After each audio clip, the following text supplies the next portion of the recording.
ఇది ఒక dirty wife story. గురుగ్రామ్లో చోటు చేసుకుంది ఘటన. భర్తను ప్రియుడితో దారుణంగా చంపించింది ఆ భార్య. ఆ తర్వాత అదే ప్రియుడిపై మళ్ళీ రేప్ కేసు పెట్టింది. విచారణలో హత్య చేసినట్లు ఒప్పుకున్నాడు నిందితుడు. విక్రమ్, సోనీదేవి ఇద్దరు భార్య భర్తలు. ఇద్దరు కూడా గురుగ్రామ్లో నివసిస్తున్నారు. సోనీదేవికి ఇంటి ఎదురుగా ఉండే రవీంద్రతో వివాహితర సంబంధం కొనసాగుతుంది. అయితే రవీంద్ర ఫోన్లో తన తల్లి ప్రైవేట్ వీడియోలను చూసింది చిన్నారి. తన తల్లి ప్రైవేట్ వీడియోల విషయం తండ్రికి చెప్పింది చిన్నారి. ఈ నేపథ్యంలో ఒక్కసారిగా భర్త ఎక్కడ నిలదీస్తాడోనని భయపడ్డ సోనీ రవీంద్రకు విక్రమ్ను చంపేయాలని చెప్పింది భార్య. ఇక ఇంటర్నెట్లో చూసి ఎలా హత్య చేయాలో స్కెచ్ కూడా వేసింది. జూలై 26న జాబ్ నుంచి తిరిగి వస్తుండగా విక్రమ్ కిడ్నాప్ అయ్యాడు. ఫ్రెండ్స్తో కలిసి విక్రమ్ను హత్య చేశాడు రవీంద్ర. ఆ తర్వాత తన భర్త కనిపించడం లేదంటూ పిఎస్లో ఆ భార్య ఫిర్యాదు చేసింది. 3 రోజుల తర్వాత రవీంద్ర తనను రేప్ చేశాడంటూ ఫిర్యాదు ఇచ్చింది. రేప్ చేసి వీడియోలు తీశాడంటూ ఎవరికైనా చెప్తే చంపేస్తానని బెదిరించాడంటూ సోనీ ఫిర్యాదు చేసిన పరిస్థితి. దీంతో రవీంద్రను అదుపులోకి తీసుకున్నారు పోలీసులు. విచారణలో సోనీకి తనకు వివాహితర సంబంధం ఉన్నట్లు రవీంద్ర బయటపెట్టాడు. ఇద్దరూ కలిసి విక్రమ్ను హత్య చేసినట్లుగా నిందితుడు ఒప్పుకున్నాడు. దీంతో మొత్తం బండారం బయటపడింది. ఈ ఘటన గురుగ్రామ్లో చోటు చేసుకుంది. చాలా దారుణమైన ఘటన. భర్తను చంపేందుకు ప్రియుడితో కలిసి కుట్ర పన్నింది ఆ భార్య. అనంతరం ఇంటర్నెట్లో యూట్యూబ్ వీడియోలు చూసి ప్రియుడితో కలిసి భర్తను హత్య చేయించింది. ఈ దారుణమైన సంఘటన దేశవ్యాప్తంగా సంచలనం సృష్టించింది. ఇక ఈ విక్రమ్ సోనీదేవికి పెళ్ళై 3 ఏళ్ల కూతురు కూడా ఉంది. అయితే సోనీదేవి కొన్నాళ్ళుగా పొరుగింటితో ఉంటున్న రవీందర్తో పరిచయం ఏర్పడింది. అక్కడితో ఆగకుండా వివాహితర సంబంధం కూడా పెట్టుకుంది.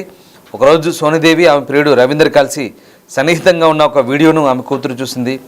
ఈ విషయం ఆమె తన తండ్రి విక్రమ్కు చెప్పింది. విక్రమ్ సోనీదేవిని రవీందర్ను మందలించడంతో వారి మధ్య తీవ్రమైన గొడవలు కూడా జరిగినట్టుగా చెప్తున్నారు. దీంతో సోనీదేవి ఎలాగైనా తన భర్త అడ్డు తొలగించుకోవాలనుకుంది. ఈ క్రమంలోనే ప్రియుడు రవీందర్తో కలిసి హత్యకు ప్లాన్ చేసింది.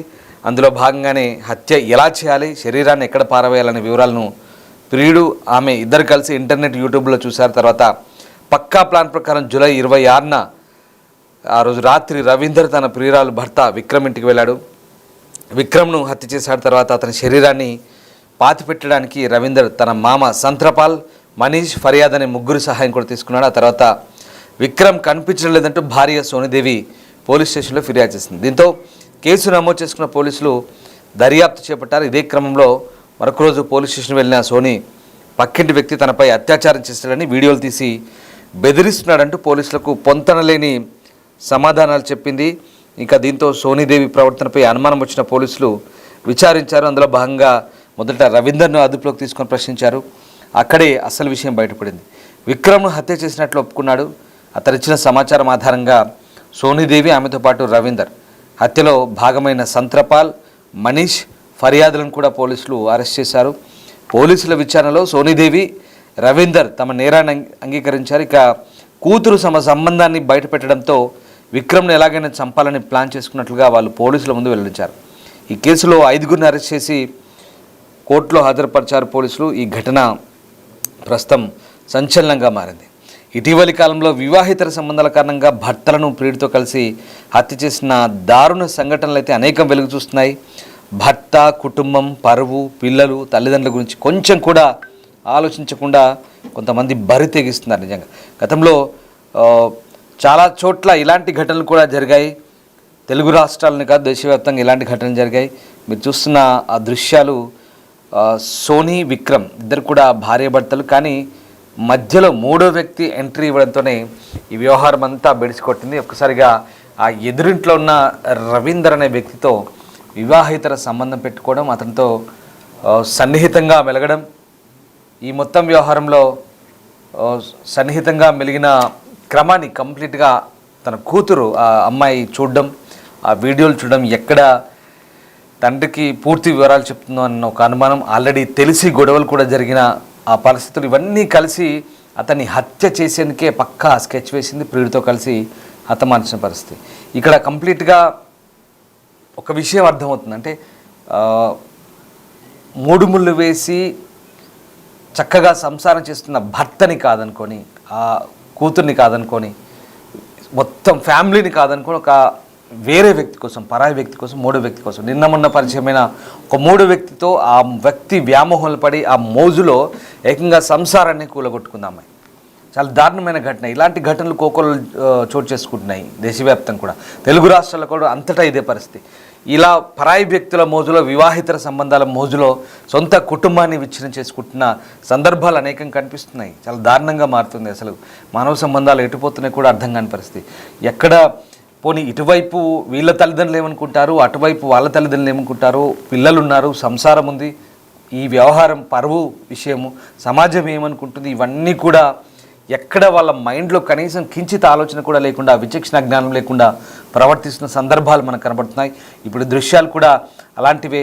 సోనీ, విక్రమ్ ఇద్దరు అన్యోన్యంగా ఉంటున్న సందర్భంలో మధ్యలో ఎదురింట్లో రవీంద్ర ఎంట్రీ ఇచ్చాడు. అంటే మూడో వ్యక్తి ఎప్పుడైతే ఆ జీవితాల్లోకి వస్తాడో, మూడో వ్యక్తి ప్రమేయం ఉంటుందో అక్కడే సంసారాలు విచ్ఛిన్నమవుతున్న పరిస్థితి. ఒకసారి చూడండి, సోనీ, విక్రమ్ ఇద్దరు కూడా అంత అన్యోన్యంగా, ఆ పాప కూడా ఉంది, ఇద్దరు పిల్లలు కూడా ఉన్నట్టుగా మనకు అర్థం ఉంది. కానీ ఇక్కడే ఆ మూడో వ్యక్తి ప్రమేయంతోనే, ఈ వివాహితర సంబంధంతోనే ఈ కాపురం కూలిపోయింది. అది కాస్త ఏకంగా భర్తలను చంపే పరిస్థితి. అసలు ఇది మరీ దారుణం. ఎందుకు ఇలాంటి ఆలోచన ధోరణి మారుతుందో అర్థం కావట్లేదు పరిస్థితి ఇటీవలి కాలంలో. పోనీ ఇష్టం లేకపోతే వదిలేయాలి, లేదా విడాకులు తీసుకోవాలి, లేదా ఇష్టం వచ్చిన వాడితోనే వివాహితర సంబంధం ఎఫ్ఐఆర్ కొనసాగిస్తున్న వాడితోనే కంటిన్యూ అవ్వాలి, లేదా ఇంకేదైనా అలాంటి వ్యవహారాల్లో కంప్లీట్గా అటువైపు వెళ్ళిపోవాల్సిన పరిస్థితి. కానీ ఇక భర్తను అడ్డు తొలగించుకోవడం అంటే ఏం ఆలోచిస్తున్నారు, ఎందుకు ఇలాంటి పరిస్థితులకు దారితీస్తున్నాయని అర్థం కాని పరిస్థితి. మూడో వ్యక్తి కోసం ఏదో ఆ వ్యక్తి, పరాయి వ్యక్తి మోజులో, క్షణికావేశంలో కొద్ది రోజుల పాటు కొనసాగే ఆ సంబంధానికి, లేదా ఈ అనవసరమైన ఇలాంటి రిలేషన్స్ కోసం ఏకంగా భర్తలను చంపడం, ఏకంగా కుటుంబాన్ని విచ్ఛిన్నం చేసుకోవడం ఇటీవల పరిపాటిగా మారింది. చూడండి, ఆ వ్యక్తి చివరికి దోషిగా మారి ఎవరైతే ప్రియుడు ఉన్నాడో, అలాగే ఆ హత్యకు సహకరించిన వ్యక్తులు ఉన్నారు, అందులో ఒక 60 ఏళ్ళ పైబడిన ముసలాయన కూడా ఉన్నాడు ఈ హత్యకు సహకరించడంలో. వాడికి ఏం పోయే కాలం అసలు అర్థం కాని. అందులో 20 ఏళ్ళ ఒక టీనేజర్, ఒక యువకుడు ఉన్నాడు, 60 ఏళ్ళ పైబడ్డ మరో వ్యక్తి ఉన్నాడు. వీళ్ళంతా కూడా ఆ ప్రియుడు ఎవడైతే ఉన్నాడో రవీంద్ర అనే వాడికి చుట్టాలు వీళ్ళంతా కూడా. సో వాళ్ళంతా కూడా ఈ హత్యకు సహకరించారు.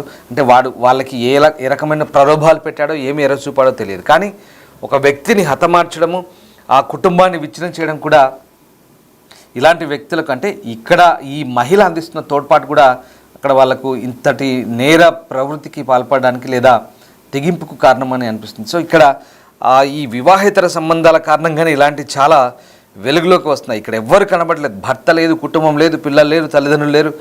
అసలు చాలా దారుణంగా జరుగుతున్నాయి. ముఖ్యంగా ఈ బరి తెగింపు అనేది ఏదైతే ఉందో, ఇది ఎంతవరకు వెళ్తుందనేది మనం చూడండి ఒకసారి. ఆ అమ్మాయిని, ఆ భార్య భర్తలు ఎంత అన్యోన్యంగా ఉన్నారు, కానీ విచ్ఛిన్నమైంది పూర్తిగా. ఇంకా ఎలా అంటే కంప్లీట్గా ఆ ప్రియుడితో కలిసి ఇటీవల కాలంలో టెక్నాలజీని యూజ్ చేస్తున్నారు. మళ్ళీ ఎటొచ్చి టెక్నాలజీని వాడుతున్నారు. యూట్యూబ్లో ఎట్లా చంపాలి, ఎట్లా హత్యలు చేయాలి, ఏ రకంగా హతమార్చాలి, హత్య చేసినాక మనిషిని ఏ రకంగా మళ్ళీ ఆనవాళ్ళు లేకుండా చేయాలి. ఇంత చాలా చాలా క్రూరమైన ఆలోచన, చాలా దుర్మార్గమైనటువంటి ఒక రకమైన ఇడియాటిక్ థింకింగ్. ఇదంతా కూడా ఏంటి అసలు, ఈ ఆలోచన ధోరణికి కారణం ఏంటి, ఎందుకు ఇలాంటి మార్పు వస్తుంది, పెళ్ళిళ్ళకు ముందు ఎలా ఉన్నారు, పెళ్ళిళ్ళు అయిన తర్వాత ఎందుకు ఇలాంటి ఈ ఘటన చోటు చేసుకుంది. పోనీ ఆ ఇంట్లో పుట్టి పెరిగిన నేపథ్యంలో కూడా బాగానే చక్కగా చదువుకుంటున్నారు, తల్లిదండ్రులు చూసిన సంబంధాన్ని చేసుకుంటున్నారు, ఒప్పుకుంటున్నారు. కానీ తీరా సంసారం చేసిన క్రమంలో పిల్లలైన తర్వాత ఇతర వ్యక్తి మోజులో, పరాయి వ్యక్తి మోజులో ఇలా కుటుంబాలని పూర్తిగా విచ్ఛిన్నం చేసుకోవడం, లేదా నేరాలకు పాల్పడడం. ఇప్పుడు ఏంటి, పిల్లలు అనాథలుగా వెళ్తారు, తండ్రి కోల్పోయాడు, పిల్లలు అనాథలుగా ఉంటారు. ఎందుకంటే ఈ వ్యక్తి ఆల్రెడీ జైల్లో ఉంటుంది, కొన్నాళ్ళ పాటు జైల్లో ఉండాల్సి వస్తుంది. ఇక పిల్లలు వాళ్ళ బాగోగులు మళ్ళీ ఇటువైపు వాళ్ళు అటువైపు వాళ్ళు చూసుకోవాల్సిన పరిస్థితి. ఆ సందర్భంలో కూడా తేడాలు వస్తే పిల్లల పట్ల కూడా కొంత వివక్ష ఉంటుంది, కొన్ని ఇబ్బందికర పరిస్థితులు ఉంటాయి. ఏదేమైనా వీళ్ళు చేసే ప్రతి పని కూడా మొత్తం కుటుంబం మీద ఎఫెక్ట్ పడుతున్న పరిస్థితి కనబడుతుంది. అటు భర్తను ఎలాగో చంపేసింది, భర్త లేడు, ఇప్పుడు తల్లి జైలుకి వెళ్తుంది, మరి ఇప్పుడు ఆ పిల్లల పరిస్థితి ఏంటి, ఇటు అమ్మమ్మ వాళ్ళ వైపా లేదా నానమ్మ వాళ్ళ వైపు ఎవరో ఒకరి వైపు ఉండాలి. సో ఆ క్రమంలో వాళ్ళు కూడా అనేక రకాలైనటువంటి చీత్కారాలు, అవమానాలు లేదా ఏదో కొన్ని ఎదుర్కోవచ్చు, ఎదుర్కోకపోవచ్చు. కానీ వాళ్ళు ఈ వయసులో ఆ చిన్న పిల్లలు మానసికంగా ఇబ్బందులు పడాల్సిన పరిస్థితి. అంతేకాదు వీళ్ళు చేస్తున్న ఈ క్రమంలో సొసైటీ అంతా కూడా వాళ్ళ వైపు ఎత్తి చూపుతుంది. మీ అమ్మ ఇలా చేస్తున్నారో, మీ నాన్న ఇలా చేశాడనో, ఇలా అయిపోయాడనో, ఈ రకరకాల చర్చలు, వాదనలు అక్కడ ఉంటుంటాయి. పిల్లల మనసును గాయపరిచే అంశాలు ఇవన్నీ కూడా.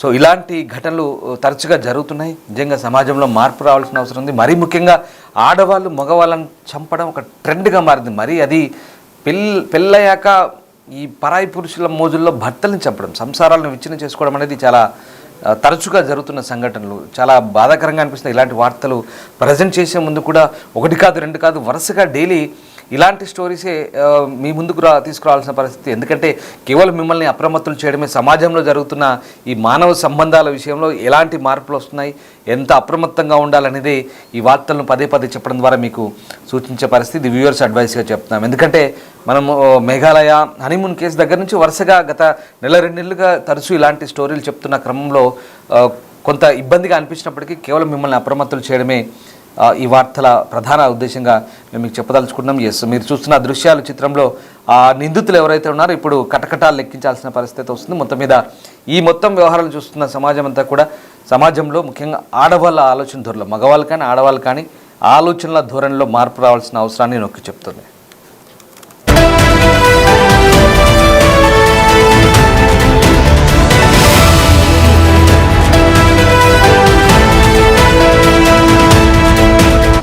The Big Folk Night 2025 celebrating the soul of Telangana.